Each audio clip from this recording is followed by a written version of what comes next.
Hi everybody, Stephan Kesting from GrappleArts.com. Today I'm here with my friend, one of my oldest jiu-jitsu training partners, Dennis Kang, and we're going to be talking about the heel hook. Now we're going to be showing a simple entry for it, we're going to be showing the basic mechanics of it, and then I'm really interested to hear your take as well on how to train this move safely. Because it is one of the big bugaboos, like, oh my god, he's got a heel hook. Yeah. And how do you train it safely without destroying all of your training partner's legs? Because if you destroy all your training partner's legs, you won't have training partners and you will not get better. And people will take a baseball bat to you when you're not looking. So you had a cool little entry from butterfly guard. Yeah, basically from the bottom. So again, if I'm doing seated guard, and if the guy likes to have his leg open right here. So it's really simple. I'll first reach and pull myself in. So pull myself in, and this foot scoots underneath and comes here. Now I need to squeeze with my legs here. Now I can't really stress enough the importance of squeezing with my legs here. So using my legs to control, and then the rest of my body works independently to apply the submission. So this is the control part, and here I work on getting the heel hook. Okay. This is one of those things that's hard to show, but it's easy to feel. Like if you're just here loose and now you squeeze your legs, it totally changes my ability to move. And the main part, I need to squeeze above your knee. So if I'm squeezing over here and you're about, I'm losing the heel hook right here, right? Like you can feel it. But if I pull you in and I'm squeezing above the knee, I'm cutting the leg off right at the knee here. I have it.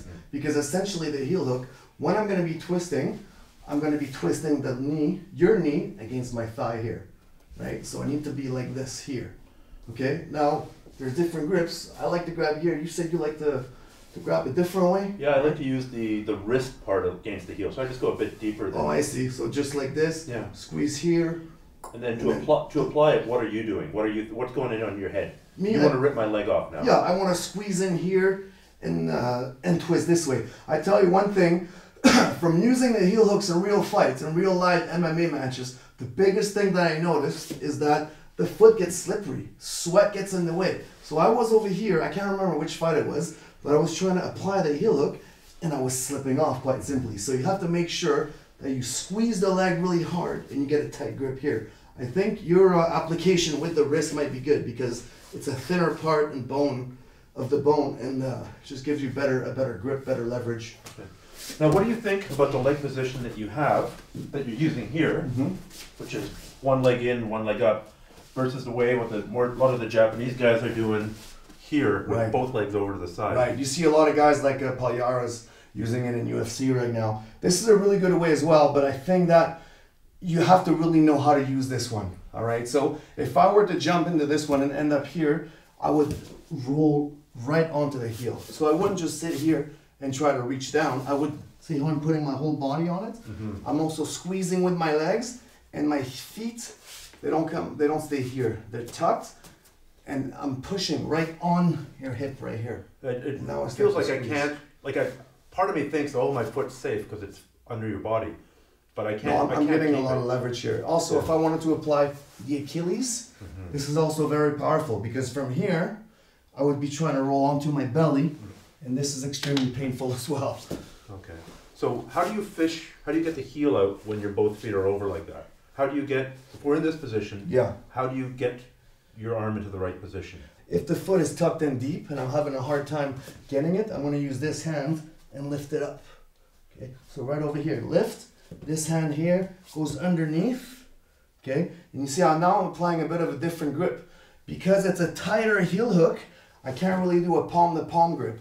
So I'm going to come and do a finger grip, which is this grip right here. Okay. Okay, so if I'm here, finger grip right here, elbow and tuck, and I roll. Now, the beauty of this, of having both legs over, is that I can flow into a knee bar if you try to roll and escape right here. Boom, there you go. Knee bar right here. Okay, which Paul Harris has done. That's right, that's what he does a lot of times. He'll flow from Achilles to heel hook to knee bar and back to heel hook. Right.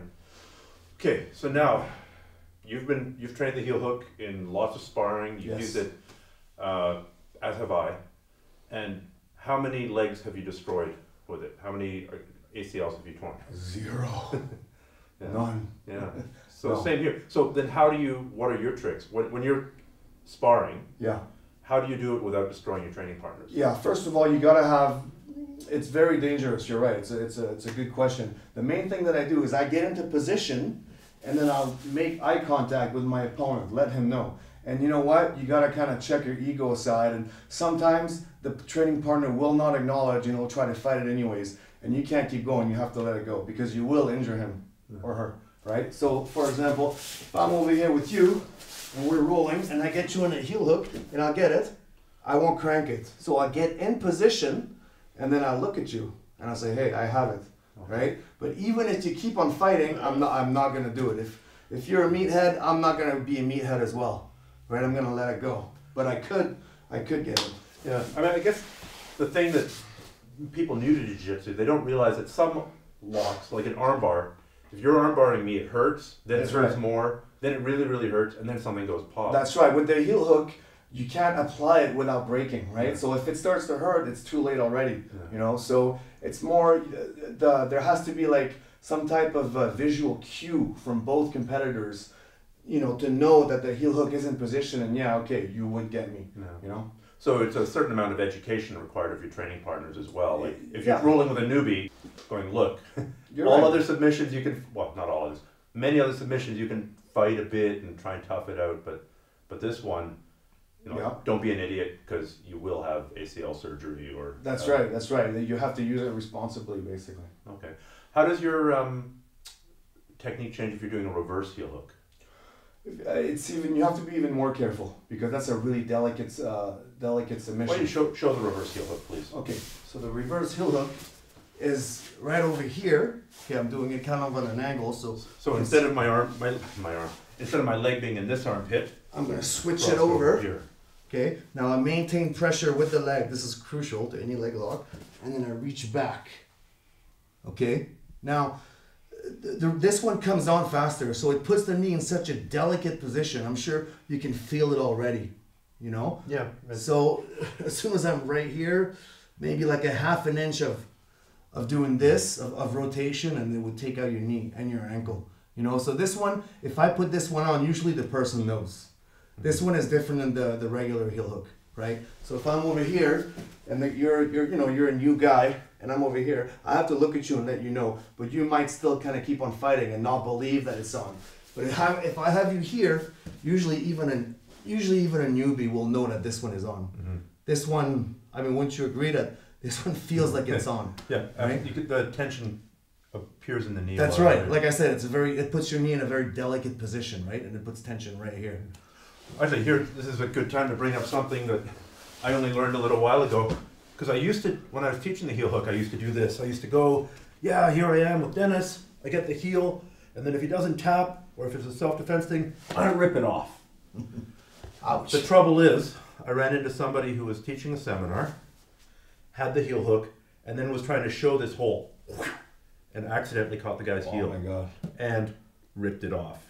Wow. So, you see this a lot in YouTube videos. Like, show off a little bit. The dry run, and it looks cool, but I know at least one guy for whom that went terribly wrong. So stop doing that if you're doing that. If you're a teacher, be careful. Yeah. Your responsibility is to the students. Exactly. Well, thank you very much. That was an interesting conversation about one of the most deadly leg locks. Dangerous and really almost forbidden submissions out there, you know. So there's a lot of people that still don't know how to apply it because of that. Yeah, but the counterpoint there is they don't know how to defend it either. That's right. So it's this giant hole in a lot of jiu-jitsu guys' game. So if people want to get a hold of you for seminars or for training or to find out more about you, they can email you, denniskang@hotmail.com. denniskang@hotmail.com. With one N. One N. All right. Well, thanks again. You got it, man. Anytime.